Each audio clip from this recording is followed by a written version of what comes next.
வணக்கம். பெரம்பலூர் மாவட்டத்தில் ஆட்சியாளராக இருப்பவர் இந்த அம்மா தான், மிருணாளினி. இவர் மீது மத்திய தாழ்த்தப்பட்டோர் ஆணையத்தில் புகார் கொடுத்துள்ளோம். என்னவென்றால், இவர் சாதி தீண்டாமையை கடைபிடித்துள்ளார். அதாவது, வெற்றி பெற்ற குன்னம் சட்டமன்ற வேட்பாளர் திமுகவை சேர்ந்த சிவசங்கர் அவர்களுக்கு சான்றிதழ் வழங்கினார். அதே பெரம்பலூர் மாவட்டத்தில் பெரம்பலூர் தொகுதியில் வெற்றி பெற்ற தமிழக வெற்றி கழகத்தின் வேட்பாளர் சிவகுமாருக்கு வெற்றி சான்றிதழ் வழங்கவில்லை.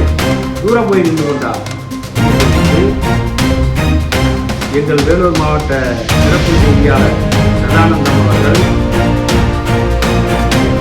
மத்திய தாழ்த்தப்பட்ட ஆணையத்தில் புகார் கொடுத்துள்ளார்.